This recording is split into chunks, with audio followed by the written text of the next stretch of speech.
My husband asleep on the couch. His friends, still awake. I should have gone to bed. I should have closed the door. But I didn't.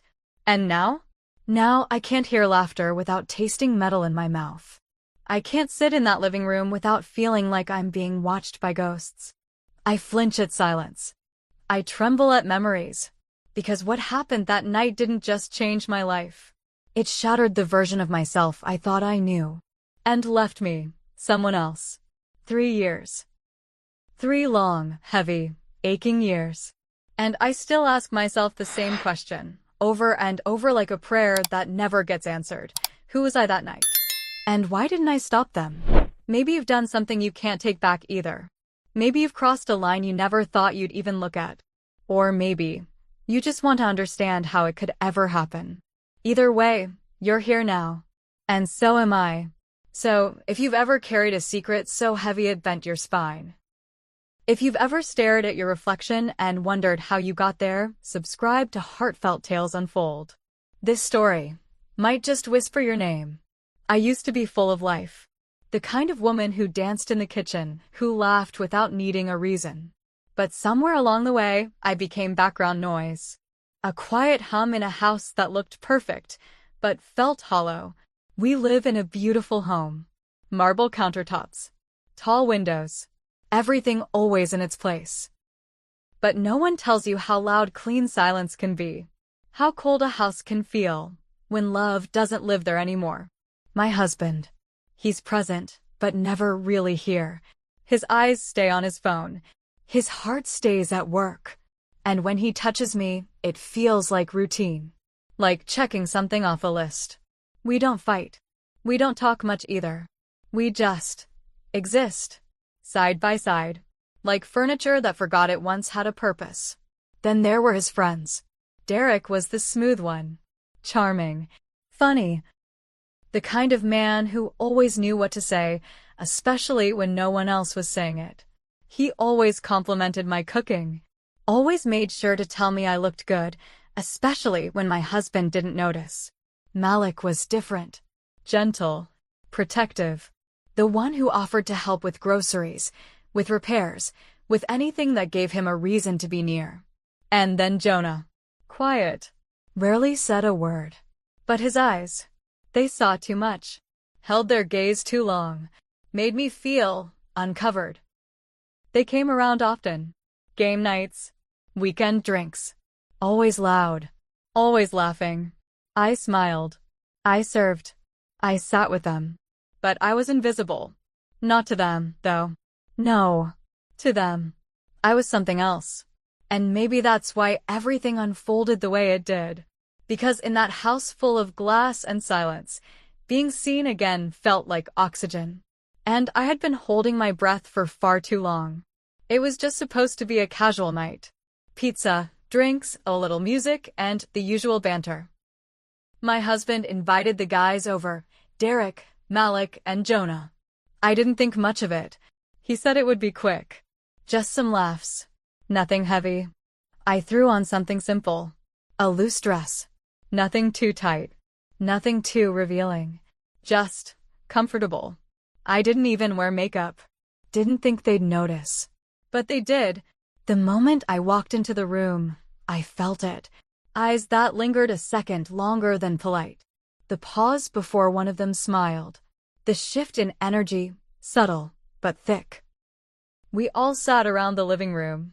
Laughter bounced off the walls. The drinks kept coming. My husband was in high spirits, more animated than I'd seen him in weeks. And I watched him. Watched how easily he connected with them. How his eyes lit up for their jokes, but barely flickered when he looked at me. Then he started to fade. One drink too many. He stretched out on the couch with a lazy grin, and within minutes he was out, snoring softly beneath the hum of background music. I stood up and began clearing the table. Empty glasses, greasy plates, crumpled napkins. It wasn't even my mess, but I cleaned it anyway. Like always. That's when Derek stood up. "I'll help," he said, his voice smooth like velvet. He didn't wait for me to answer. He just followed me into the kitchen. Malik stayed on the couch. said he was finishing his drink. Jonah sat quietly in the corner, watching. Derek leaned against the counter, watching me move. Not talking much. Just watching. I remember reaching for the sponge. And I remember the silence. It wasn't awkward, it was charged. Like something unsaid had taken up all the air in the room. I looked up and met his eyes. And in that moment, something shifted. It wasn't what he said. It was how he looked at me. Like I wasn't his friend's wife. Like I wasn't off limits. Like I was something else entirely. I felt heat crawl up my neck. Not embarrassment. Not fear. Just awareness. Of myself. Of my body. Of his eyes.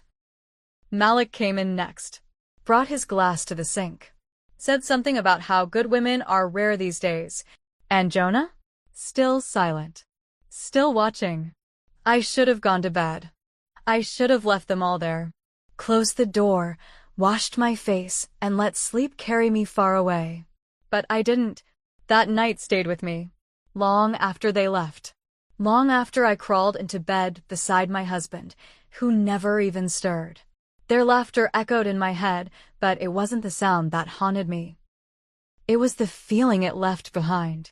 I laid there in the dark, eyes wide open, staring at the ceiling like it could answer the questions I didn't want to ask. Was I just lonely? Or had I become someone I swore I'd never be? I remembered the way Derek smiled in the kitchen, how Malik brushed my hand when he passed me the glass, how Jonah didn't say a word but saw everything. I told myself it was harmless. I wasn't cheating. I didn't kiss anyone. I didn't touch anyone, not really. I was just talking, just laughing, just breathing in a room where I didn't feel invisible. Is that so wrong? But deep down I knew. I felt it in the pit of my stomach, tight, uneasy. I started thinking about my vows, the promises I made, how I stood in front of friends and family and swore to love only one man, to be faithful, to honor, to protect. Those words used to mean everything to me. Now, they felt like lines from an old book I used to love but hadn't read in years. Something distant. Something beautiful, but no longer mine. I tried to shake it off. Told myself I was tired. Told myself I'd imagined the way they looked at me. Told myself I was just desperate for attention. That I'd never let anything actually happen. But that didn't stop me from replaying every glance, every smile, every pause. I started checking my phone more, wondering if Derek might text. I thought about what I'd say if he did. I thought about what I'd do if he didn't. My husband never noticed. Never asked why I was quiet. Never looked at me the way they did. Never wondered why I sat at the table long after everyone had finished eating, just to be near the air they left behind. And that's when the guilt really started to set in. Because it wasn't about them. It was about me. I was changing. Bit by bit. Thought by thought. Moment by moment. And if I had stopped it then, if I had drawn the line and walked away, maybe I wouldn't be sitting here now confessing all this. To you. To myself. To whatever piece of me still wants to be good. It didn't happen all at once. It never does. It was little things barely noticeable at first, easy to dismiss, easy to excuse. Malik offered to fix the loose cabinet door in the kitchen. Said it was nothing. Said he had the tools in his truck. He didn't ask for anything in return. Just smiled that warm, safe smile and stayed a little longer than he needed to. He came back a week later to check the faucet. Then the light in the hallway. And then the squeaky hinge on the bathroom door. I started wondering if he was finding things that weren't broken. Derek was different. More playful. He started sending me texts. Nothing big at first, just funny memes, little jokes about things we'd said on game night. Inside jokes that no one else would get.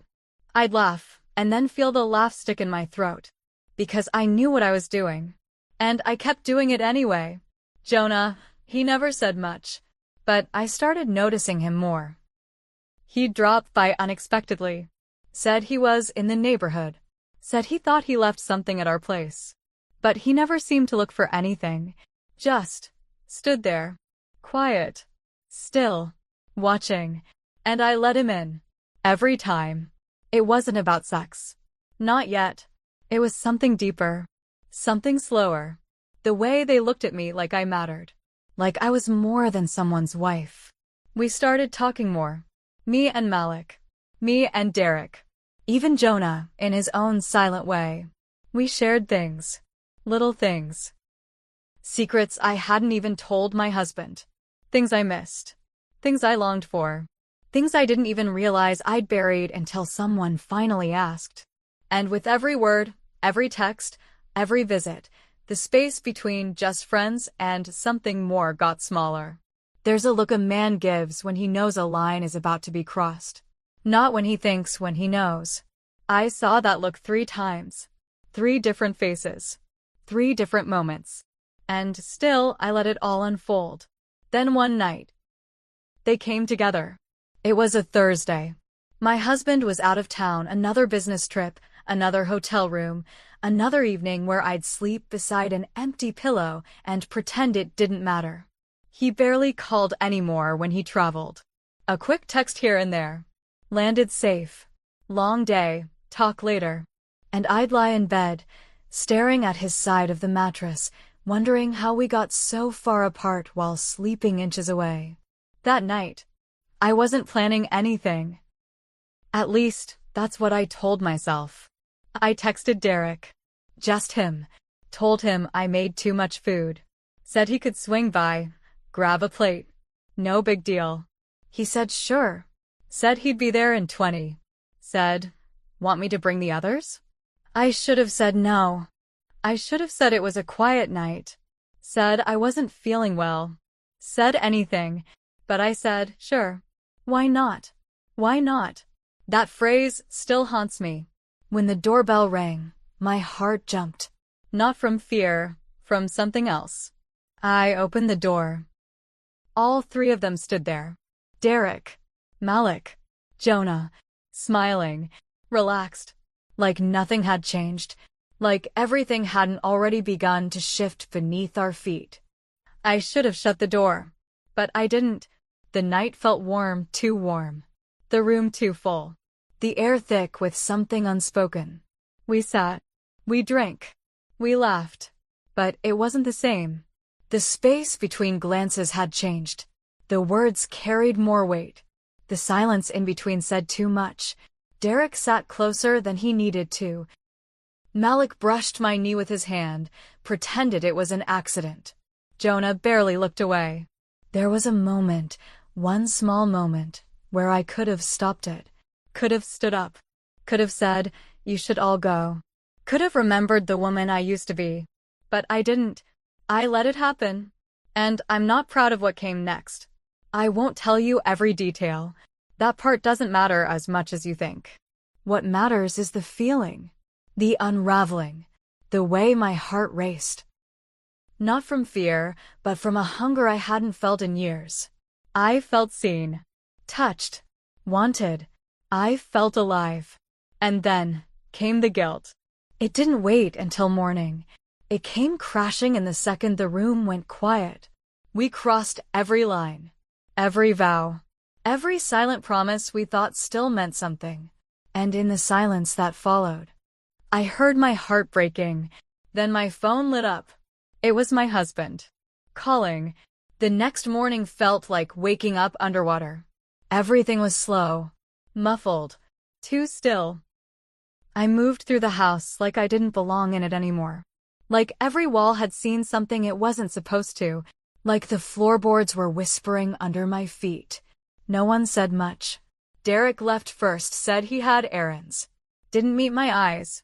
Didn't smile. Just slipped out the door like he hadn't been a part of what happened. Malik stayed behind for a moment. Helped me gather the empty glasses. Told me I looked tired. Touched my shoulder. Too gently. Then he was gone too. And Jonah. He didn't speak. Didn't move fast. Just stood by the door. Looked at me one last time, eyes calm, unreadable. Like he knew something about me I didn't want to know about myself. And then he left. I stood there alone. In the same room. but everything felt different. Like I'd stepped outside of myself and couldn't get back in. Later that day, Derek texted me. Sent a meme. Something silly. Something that tried to act like nothing happened. Malik sent a message 2 days later. Asked if I needed anything fixed. I never replied. Jonah never contacted me at all. And then my husband came home. He walked in with his suitcase, tired eyes, and that familiar sigh. The sound he always made when he stepped through the door. Like the weight of the world had finally been set down. He hugged me. And I almost collapsed. Not from love. From shame.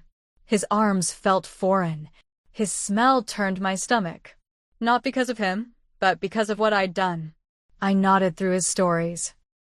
Smiled when I had to. Laughed in the right places. But inside, I was screaming. I couldn't look at him without hearing them. Without seeing hands. Mouths. Eyes. Without feeling the weight of a night I couldn't take back. The house became louder in its silence. And I became quieter in mine. I started crying when I washed dishes. Couldn't explain why. The sound of running water just broke something open in me. I avoided mirrors. Didn't want to see what I'd become. Didn't want to meet the eyes of a woman I no longer recognized. And yet, every day I got up. I smiled. I cooked. I folded laundry. Because that's what good wives do. And I had to pretend I still was one. I started asking myself the kinds of questions that don't have clean answers. The kind that wake you up at 2 a.m. and sit beside you in the dark. Was I ever a good wife?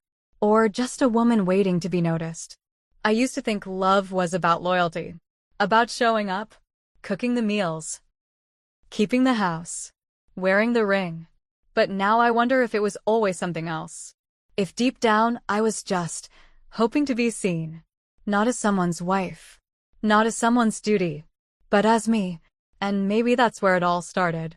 I never told my husband what happened. Not exactly. Not fully. He never asked. Not directly. Maybe he didn't want to know. Maybe he did, but couldn't bear to hear it. And the friends? They never spoke of it again. Not a word. Not a hint. Just silence. Which somehow made it worse. I kept replaying it in my head. The moment the line blurred. The version of me that crossed it. I don't know if I wanted to be punished or forgiven. Maybe both. Maybe neither. Maybe I just wanted someone to look me in the eye and say, I still see you. And I still believe there's good in you. But no one said that. And I didn't know how to say it to myself. I started looking at my husband differently. Not with resentment, but with this strange ache. He's still distant. Still flawed. But now he looks tired. Like he's carrying something too. And maybe he is. We don't talk about it. We just keep going. Day by day. Like people walking across thin ice, pretending not to hear the cracks beneath them. I've learned something I wish I hadn't. Some betrayals don't come from hate. They come from hunger. The kind you ignore for so long, it stops whispering and starts devouring. And by the time you realize what's happening, it's already too late. The mirror still doesn't feel like a safe place. But I look now, because pretending I'm not broken doesn't make me whole. I don't know what comes next. But I know I can't keep hiding from the version of me I became that night. Because she's still here. And she has something to say. Have you ever done something? Not out of desire, but out of emptiness? Not because you wanted to hurt anyone, but because you were tired of feeling nothing at all? That night wasn't about love. It wasn't even about lust. It was about a silence I couldn't carry anymore. A loneliness that had started to feel like part of my skin. I let them in. Not just into my home, but into parts of me I didn't even know were starving. And now, I'm left wondering, was I wrong? Or was I just human? Tell me your truths. Your quiet regrets.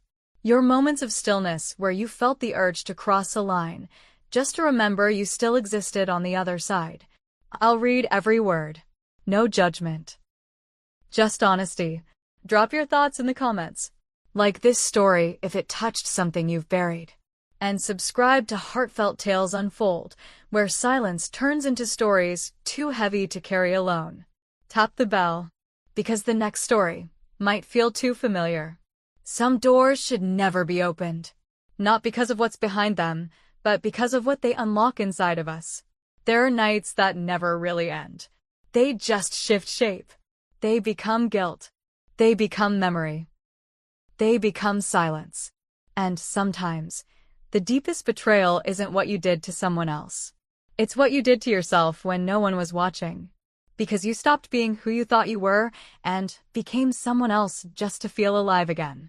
So, if you're holding a secret or a version of yourself you're ashamed of, just know you're not alone. Share this story with someone who knows what it's like to feel invisible.